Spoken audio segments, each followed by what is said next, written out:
Bienvenue sur le podcast La pub, j'y vais pas. Vous êtes un indépendant? Une PME? Vous vendez des produits ou des services? Vous débutez en publicité ou vous êtes déjà lancé? Ce podcast est fait pour vous, pour éviter de vous cramer avec la pub ou pire, passer à côté d'opportunités en or. Je suis Nelly Largilière, consultante web marketing et spécialiste Google Ads et tracking. Dans ce podcast, je débunk les croyances, les vérités et les mensonges de la publicité en ligne. Alors, la pub, j'y vais ou j'y vais pas? Bienvenue dans ce nouvel épisode du podcast La pub, j'y vais pas. Aujourd'hui, j'ai envie qu'on parle d'un sujet hyper important et malgré tout encore souvent trop négligé, c'est le tracking. Alors, je vais pas vous faire le teaser, restez jusqu'à la fin pour avoir la réponse. La réponse, elle est claire et elle est nette.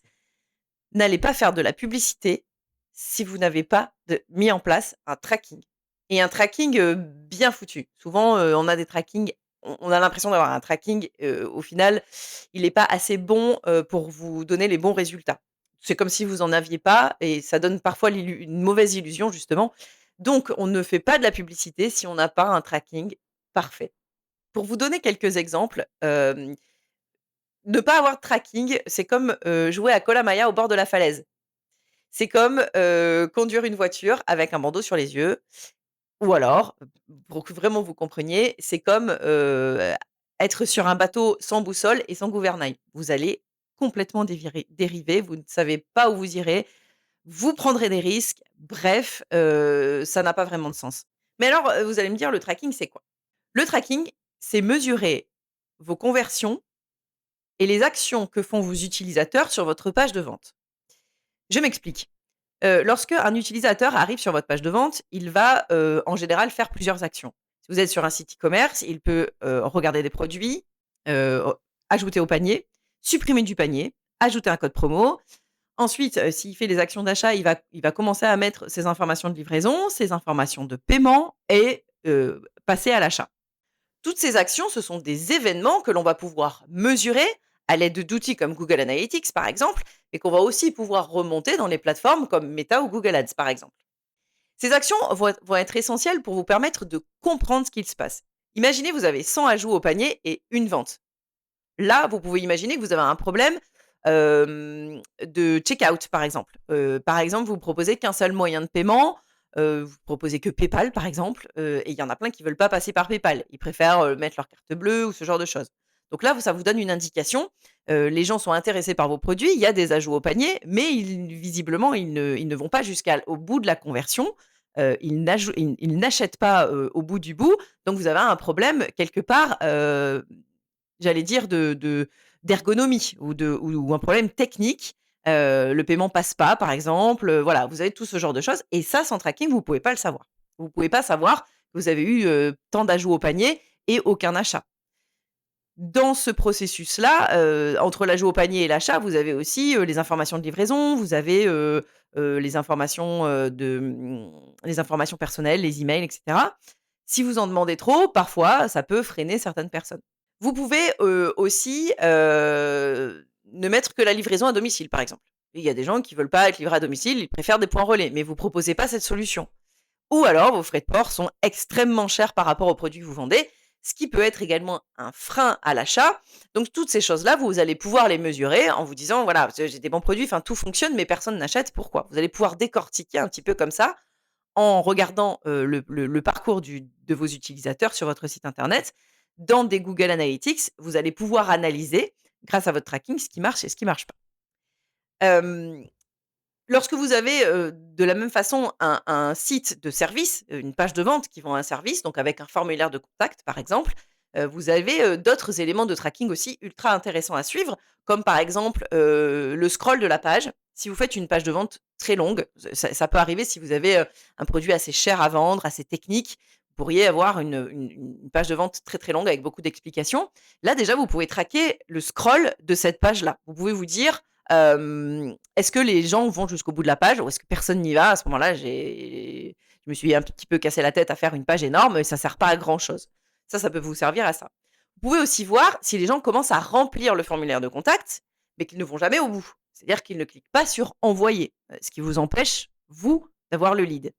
Dans ces cas-là, vous pouvez vous dire: «Est-ce que mon formulaire de contact est trop complexe? Est-ce qu'il demande trop de choses?»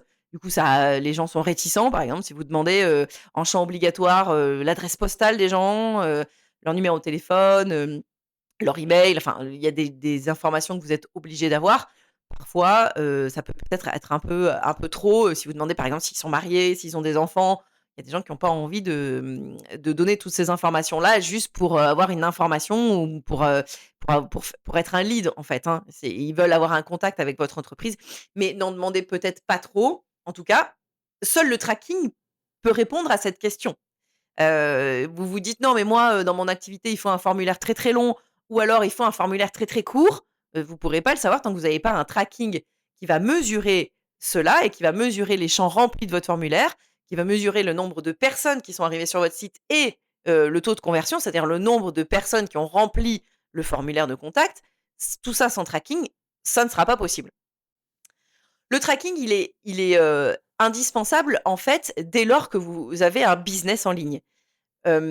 Si vous avez un site internet, en général, les sites internet, encore aujourd'hui, certaines personnes, enfin certaines entreprises, payent des sites internet assez chers.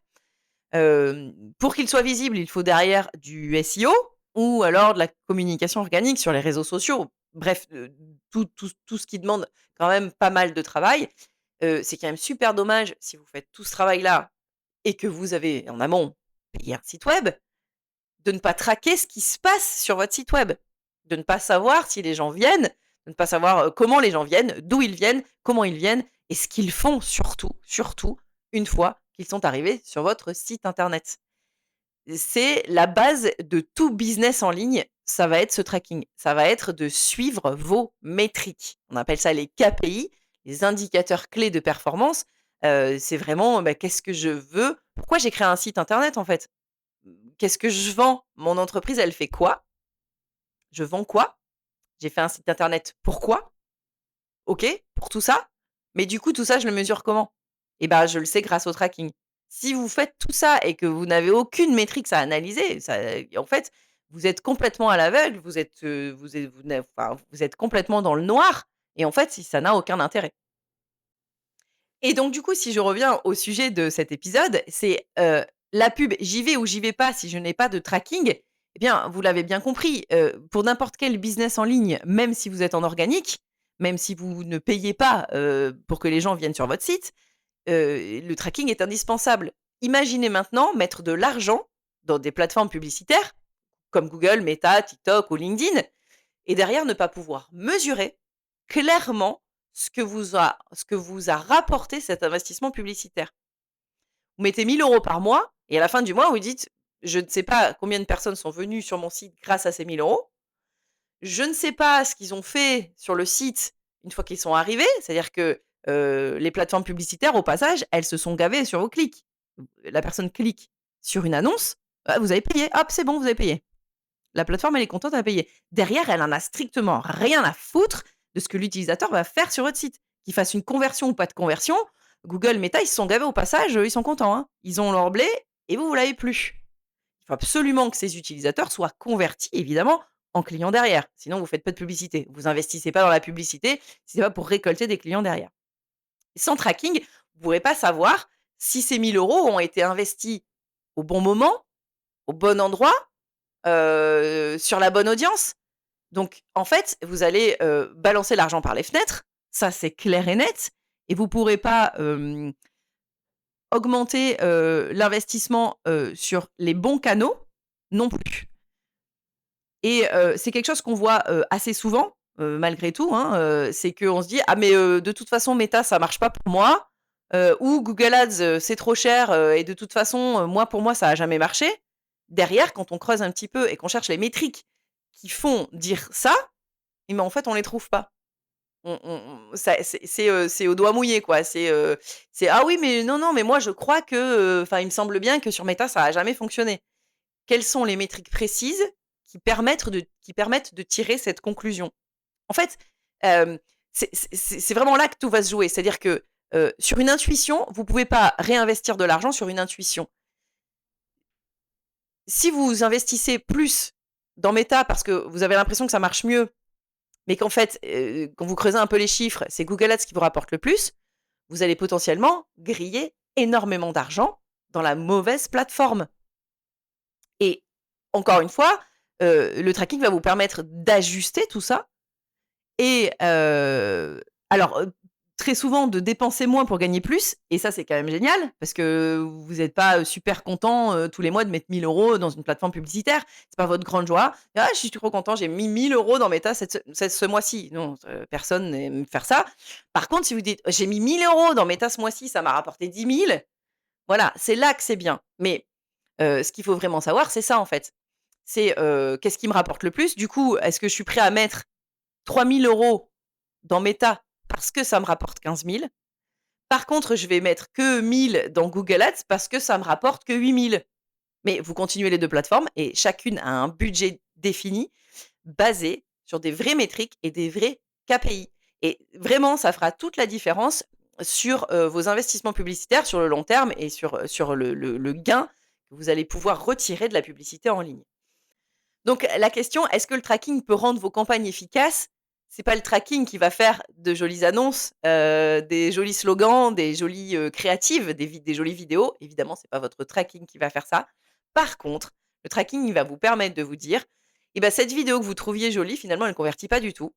Parce que vous avez ce côté-là aussi un petit peu le ressenti, de ce qui peut être, beau ou de ce que vous pensez que vos clients aiment bien. «Ah mais cette vidéo, je la trouve vraiment géniale, elle va marcher» et vous vous apercevez en fait qu'elle ne fonctionne pas. C'est pas ce qui attire vos clients en fait. Ça, il y a que le tracking qui va pouvoir vous le dire. Donc est-ce que le tracking, va pouvoir, m'aider à vendre mieux? Oui, indirectement en fait. Ça va vous donner toutes les indications de ce qui fonctionne, de ce qui fonctionne pas, des créatifs qui fonctionnent et des créatifs qui fonctionnent pas, des audiences aussi, hein. Vous pouvez peut-être miser sur la mauvaise audience. Ça arrive, bien plus souvent qu'on ne croit. Vous dites: «Bah, moi, ce qui fonctionne, c'est, les papas entre 30 et 40 ans» et au final, c'est pas eux du tout qui achètent, ce sont les mamans, entre 25 et 35 en fait. Vous voyez, c'est des petits exemples. Ça, il y a que encore une fois, c'est un tracking bien fait sur votre site va pouvoir vous permettre de connaître, ces éléments-là et vous allez pouvoir réajuster vos campagnes, en fonction, et faire des tests évidemment régulièrement, hein. Vous avez, jamais qu'une seule créative, vous avez jamais qu'une seule annonce. Vous allez pouvoir tester celle qui fonctionne le mieux. Tout ça avec un tracking parfait évidemment. En conclusion de cet épisode, donc, vous l'avez compris et vous l'avez bien compris je pense, le tracking c'est le nerf de la guerre, c'est le nerf du business en ligne, c'est la colonne vertébrale de votre site internet, de vos investissements publicitaires. Ne mettez surtout pas d'argent dans des plateformes si vous n'êtes pas sûr d'avoir un tracking parfait et ne pensez pas non plus qu'il suffit de juste, de mettre, une balise ou comme ça sur votre site internet de façon facile. «Ah ben c'est très facile, j'ai vu un tuto machin». Demandez conseil. Le tracking, ça peut avoir un coût, mais comme je vous l'explique depuis le début de cet épisode, vous voyez bien que ce coût-là, c'est un coût indispensable pour éviter d'en perdre derrière. N'hésitez pas à vous faire conseiller là-dessus. N'hésitez pas à y passer du temps avant de vous lancer ailleurs. Dites pas: «Je me suis lancé et je voudrais faire mon tracking». On fait le tracking avant de commencer quoi que ce soit. Vous avez des professionnels, très, très bien formés, sur le tracking qui pourront vous faire des audits complets pour savoir où vous en êtes. Voilà, cet épisode est désormais terminé. J'espère qu'il vous aura apporté les réponses concrètes sur une question. La pub, j'y vais pas si je n'ai pas de tracking. Merci pour votre écoute et surtout, si cet épisode vous a plu, n'hésitez pas à vous abonner.